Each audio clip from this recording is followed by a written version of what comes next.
Hey everyone, welcome back to our channel. If you're new here, please subscribe. I'd really love that. If you're returning, how you doing? What we're going to be talking about today is what people are seeing and experiencing in everyday life when it comes to being of the prepared mind. And this could be pictures or videos or emails. And if you would like to do so, my email's in the description box below. Okay.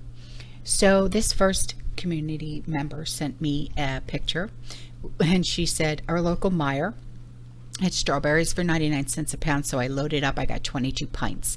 More for the canning shelves. This is beautiful. I love it. I love strawberries.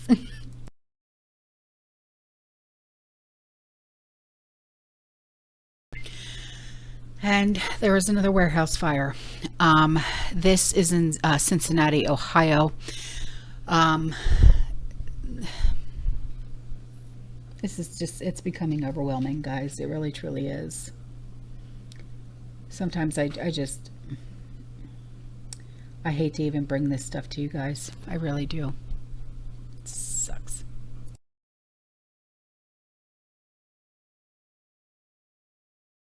And another one in Frederick County, Maryland. Frederick County Sheriff, Fire and EMS, State Police, tanker truck crashed next to a neighborhood, catching houses on fire and caused an explosion.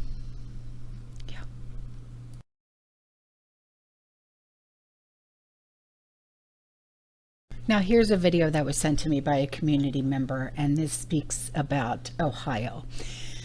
Now, just a little forewarning, the woman's language is a little colorful, but she brings up some very, very good points.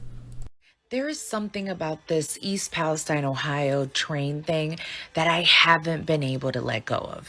And I keep going in and out of these rabbit holes, like one leads to another one, to another one, to another one. With that being said, I've been seeing some articles that really fucking piss me off. Like this one that was just released by ABC News, to the point where now they're saying that residents of East Palestine who are feeling these symptoms of like not being able to breathe, headaches and all that, might be having psychosomatic effects. Like if you smell something really strong or somebody tells you what you're smelling, maybe a certain chemical, you in your mind start to believe that you feel something when in reality you're not feeling anything. Kind of like your brain is playing tricks on you.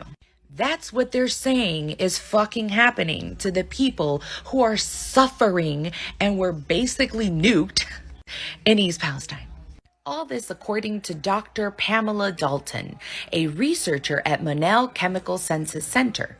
And then I'm like, who the hell is Dr. Pamela Dalton? And why is she giving that kind of suggestion when these people are literally going through something? Well, she's a cognitive psychologist. She basically studies smells and how it affects the brain. And Miss Pamela over here has worked with the United States Department of Defense on non-lethal weapons development, the enhancement of bad odors as weapons. She also works with the NIH. She helped out with the NIH toolbox. You know, the NIH, who Fauci's wifey is the head of. But anyway, I digress. The NIH toolbox is this tool that they have that is capable of monitoring neurological and behavioral function over time and measuring key constructs across developmental stages. Well, she also dabbles on PTSD and how smells affect PTSD. She worked with the U.S. military to change how to train soldiers. They now use senses and certain smells so that they get used to the smell of dead bodies, open sewers, melting plastics, etc. She also helped the U.S. military develop the stink bomb. She eventually discovered a universally hated smell and packaged it as stink soup because stink bomb didn't sound right. So out of all the trained professionals and specialists that they could have used, they chose somebody who has worked with the U.S. military, the NIH, and the Department of Defense. Listen, this could mean nothing. This is probably nothing. I'm just in a rabbit hole. But it really fucking pissed me off that they tried to say that these people are imagining these symptoms. Mark my word, I will find out what's behind this. Because something don't smell right. The irony. Before I get any further, I was sent some more PDFs, educational PDFs. Let's see, they are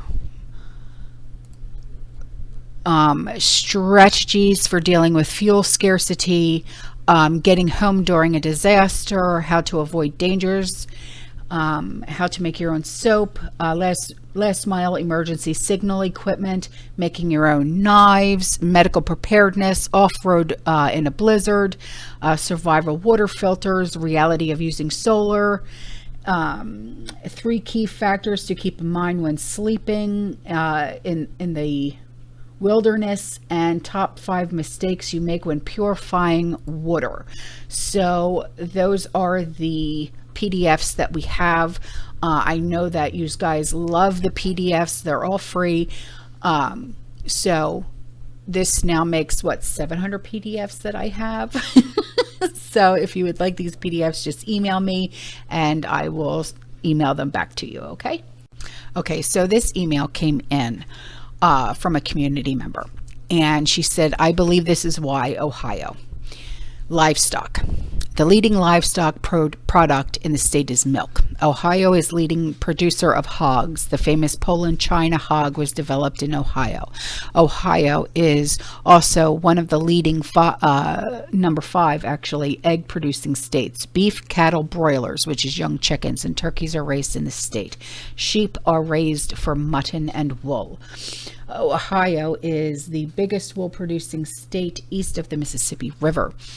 Other livestock products are turkeys and broilers, which is 5 to 12-week-old chickens. Crops. Ohio is a strong manufacturing base, but it's also a leader in the production of soybeans. It's the largest crop, and corn. Greenhouse and nursery products comprise about 11% of Ohio's total agricultural receipts. Other field crops are wheat, hay, oats, and popcorn, with much of it for livestock feed. The fruit crop in Ohio is also important. Apples are grown as well as grapes, peaches, and strawberries. The largest vegetable crops are cucumbers, potatoes, sweet corn, and tomatoes, but cabbage, celery, lettuce, peppers, snap beans are also grown there. Manufacturing. Manufacturers also add value to raw products by creating manufactured items. For example, cotton cloth becomes more valuable than a ball of cotton through manufacturing process. Manufacturing is the most important economic activity in Ohio and has made Ohio one of the most important manufacturing states. Virtually all of Ohio's manufacturing activity is within the transportation segment. Ohio assembles automobiles and trucks and also makes parts for those motor vehicles for aircraft. Ohio's second-ranked manufacturing activity is the production of fabricated metals, structured metal stampings for automobiles, tools and hardwares, valves and pipe fittings. Chemical production ranks 3rd, with Ohio producing soaps, industrial chemicals, and paints and varnishes. The largest soap factory in the country is in Ohio. Mining. Coal is the number 1 source of income in the mining industry, followed by natural gas. Ohio leads all of the other states in the production of building sandstone and in the production of lime, made from the limestone to produce cement, chemicals, fertilizer, and steel. Clay for bricks, tile, cement, pottery, and stoneware are also mined in the state. The oldest mined product of the state is salt, and the deepest salt mine, 2,000 feet, in the country is found in Ohio. Other mined products are petroleum, sand and gravel, dolomite, and gypsum. Wow. Also, how could this affect food and agriculture? Ohio is one of the biggest food production states in the U.S. It ranks the 1st for the production of Swiss cheese, 2nd in egg production, 3rd in tomatoes and pumpkin. It also one of the top states to produce corn, according to the World Population Review, and ranks number 7 for soybean production. Ohio has 75,000 farms. Many of these farmers have raised concerns on how Ohio derailment will affect their livelihood through the quality of well water and soil. While trace amounts of chemicals spilled from the train derailment have been found in the Ohio River, its connection to the Mississippi River could lead to the impact in other states. All right, on to this. A community member sent me a picture. She had an awesome find at Aldi. All of their bag stuffing, it was 25 cents. So she grabbed 12 bags. She said she's going to Mylar them all up. It's great.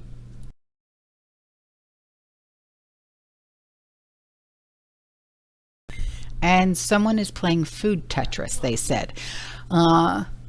Another small shelving unit near the kitchen. Pulled the ingredients and put together some meals in a jar. The jars on the left are Mountain Man casseroles. Recipe, please. They have potatoes, eggs, sausage, and cheese. The jars on the right are taco pasta. Spiral pasta with taco seasoning, corn, diced tomatoes, some with sausage and some with chicken. The shelf below that has some pint jars of butter and pressure canned. I'm prepping and topping off my breakfast preps next, adding maple brown sugar, oatmeal, and cream of wheat. I love cream of wheat this week. Another can, a few more meals, still prepping based on 7 years of famine. Good on you, me too.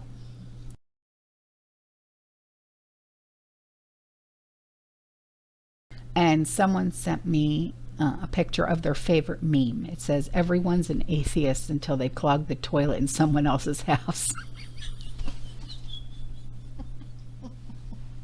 My Lord. Okay. That...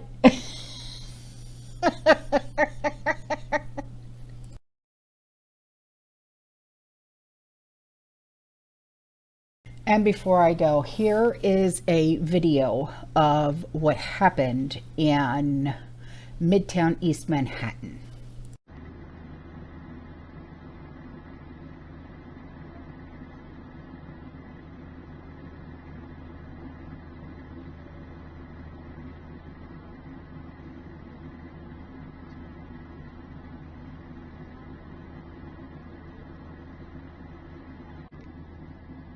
There's the car.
So this was hazardous material that has yet to be identified from what I understand.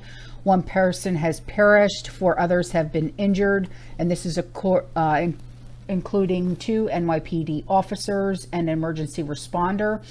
Hazmat experts and firemen are on site to make entry into a potentially dangerous vehicle and have blocked the area from the public. Ooh. All right. All right, guys, I'm out of here. All right, I'll see you in the next one. You stay safe, you stay positive, you keep prepping. And as always, fearless. Ciao.